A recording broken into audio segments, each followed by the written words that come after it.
This is the Daily Dispatch podcast with your business correspondent, Ted Keenan. Today, Dispatch Live is talking to Gavin Tessendorf and Jacobs. Both of these men are deeply embroiled in the cannabis industry and believe that without a strong beneficiation component to cannabis, the Pondoland farmers who have made a living out of it for centuries will not flourish. Gavin, there's a strong belief that the Pondoland farmers are getting vastly underchanged here. They can't sell what people would call dacha because there's no demand for it anymore. Everybody that's interested in dacha is planting a whole lot in his backyard. You've been involved in the industry for 15 years. You said you'd spent a little bit of time in Amsterdam looking at it. Is there a solution to try and give the Pondoland farmers a leg up here? You mentioned beneficiation. Yes. Do you want to tell us a little bit about the beneficiation?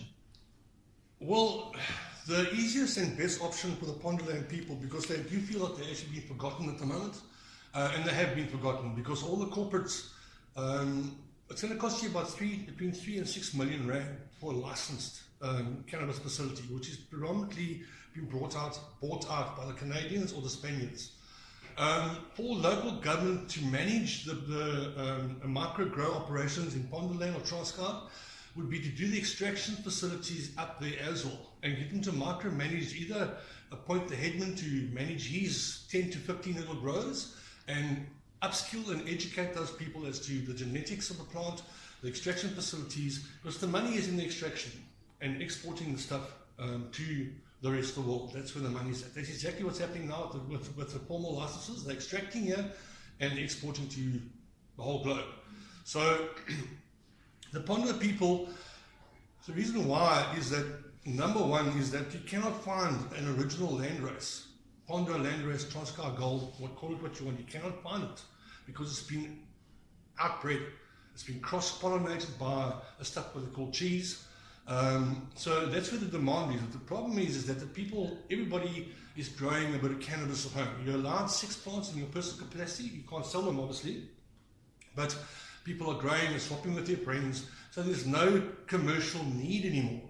Although there are a few guys up in the Transkei that are actually making a decent living out of it, obviously illegally, which have been doing since cannabis has been a cash crop for the Pondo people for the last 80 years. So the only way for us to do it is to get local government involved, set up extraction facilities in the Transkei, get them to micromanage this, so not willy-nilly, get them to plant the proper seeds, proper extraction facilities, and upskill these people. The aspect of the beneficiation comes at a price. Are we overpricing it and basically pricing these guys out of the market? Is there a way of simplifying it? You mentioned earlier about fences before we started the recording and they've never had fences there in the past. Why have fences now? Well, to be brutally honest, the local government are they're not too sure how to do this whole thing. So the Americans and the Spaniards and the Canadians, you have, number one, your biggest expense with a license is putting at the perimeter fence. It has to be that clear view black fencing, because you can't angle grind it. It's got to be, I think, 20 kilometers away from the school and the church. And just your operating document, which is a document you get from SEPRA that tells you what you need to do, is going to cost you 60,000 rand before you even start. Let me ask you a stupid question. If the product is going to be broken down and you are going to be extracting something from it, surely you don't have to worry about all the steps before this, as long as the product that you're extracting meets certain... Ted, that's a very good question, because government has made it, there's far too much red tape involved here. Yeah. But having said that, there has to be some red tape involved. There's got to be some sort of governance and some sort of management. You must use good quality alcohol to extract. And not leave any residual alcohol, not leave any residual, make sure the plants aren't planted in a soil that's with heavy metals in it. So that's where the upskilling comes from.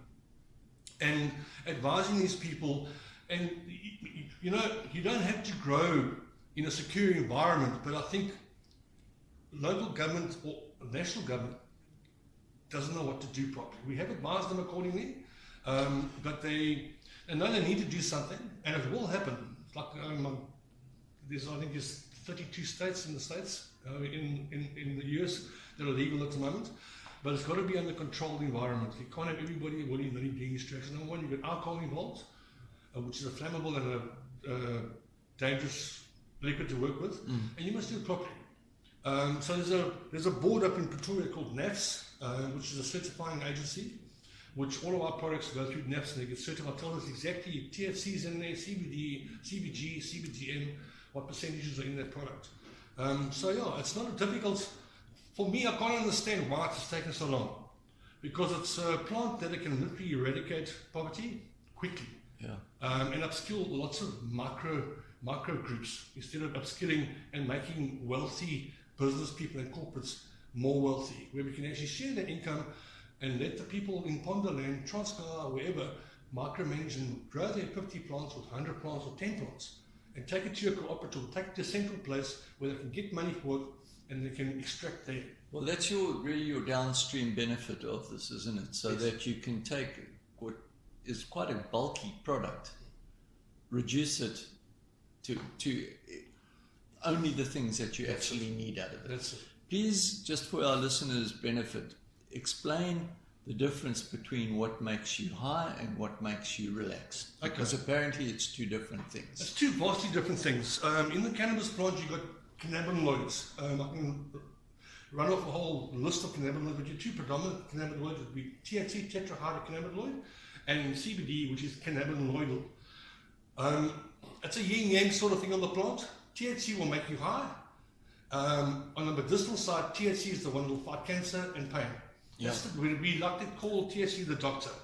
The CBD, cannabinoidal, is more like the nurse. She will come in and address the anxieties, your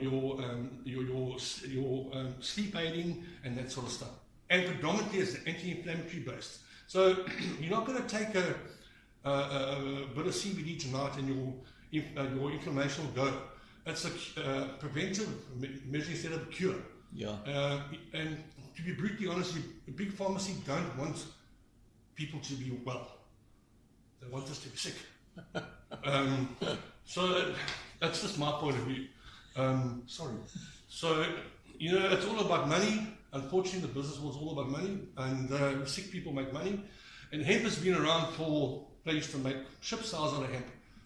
Our cows used to eat hemp. So we used to consume it through the milk.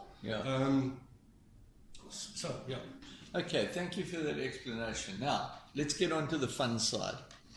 You guys, is it you guys or is it just Jakes? Okay, Jakes, you've developed the most interesting fruit lozenges. Okay, the packaging is amazing. It's you start with feel the taste, and the brand is Skywalker. That pretty much sums up what it does to you, doesn't it? And it's a fruit flavored pastel. Should people be wary of this, or can you actually consume it? And before we answer that, you've had it on the market for a week, and apparently it's shooting the lights out. Yeah, it has got no side effects. It's 100% safe. And it's not THC, it's CBD. What led you to do this? And we will take pictures of it, but for our listeners who can't see the pictures, it looks like a fruit lozenge, a wine drop or whatever. What got you onto this? Well, about a year and a half ago, I was busy making juices, fruit juices, 100% fruit juices. And a friend of mine in Cape Town that comes to East London to do some work asked me, do they sell any fruit juices with CBD in it in East London? And I said, no, I've never heard about CBD. And then I started talking to Gavin, find out what is CBD. And I did my own research on the internet and that, and it triggered me because it's a healthy thing to eat. And where do you source your product, and how do you purify it? So we get it from a company in Joburg. Yeah, you get it through me. Yeah. Again, I can trace the product right out to the plant. It's all certified. So he's doing it completely 1,000% correct. The way I would like to have done. Ethically, traceability, everything. And the machines that you use to make this, did you make? You're a millwright by profession, by trade. Did you make them the molds and that, or did you buy them? No, I bought the molds. And what would a little can like that, which has probably got about 25, 12. Yes. What does a little can like that sell for? Is it now wholesale or retail? No, retail. Retail, yeah. Okay, retail, I see the prices in the market is anything between 250 and 350. Okay. But then you have to look at the quality. I saw gummies that goes for 250 and it's terrible. I will never even try to eat it. Yeah. I think I've set the benchmark with this. Blue And Pastels. what sort of price would you advise your retailers to sell for? I would say about 300. And when do people have this? Presumably you're not going to eat this throughout the day. You can. Can No, you? you can't overdose on it. You can. So it just relaxes you. Yeah. Absolutely. What's next? You've got the gums and that. What's Okay. going to be next, or is that a trade secret? No, it's not a trade secret. I'm busy working on a sour gummy. Yeah. This one, but a sour one. And then a sweet and sour one. And I'm also busy with a juice that will have CBD in it. And then cosmetics. Okay. And what about iced lollies? Because that was also your business for a short while. Yes, ice lolly is more bottom end. Yeah. This isn't the bottom end product. The ingredients is very expensive. So it's not like, I won't put that in ice lolly. I will put that in a 100% juice in a glass bottle, and target the top end with it. So, big time beneficiation here. It's going to sell well. Apparently, you were saying that the demand has really got excited. What's next from your side, Gavin? To be brutally honest here, I'd like to see the CBD extracted in Pondoland because the CBD we're buying at the moment has been imported from Canada. The CBD isolate. Yes, THC will be legal.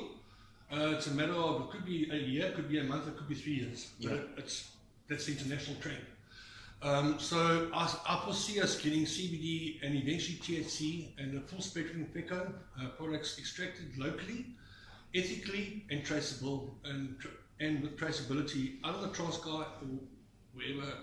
You've got a lot of friends that were farmers. You lived in the Transkei, you stayed in Port St. John's until you were 8 years old. You've been speaking to the farmers up there. What's their reaction? They feel like they've been let out. They feel like they've been left out of the whole picture. Yeah. They kind of have, because it's sort of gone straight corporate and straight sort of international. So they're actually getting a little bit volatile, and not volatile, they're getting quite upset. Are they excited about a product like this? Do they see it as a way out for them that is not just... If the future allows us to extract locally, instead of importing the CBD, if we can extract the product locally, the price will come down dramatically.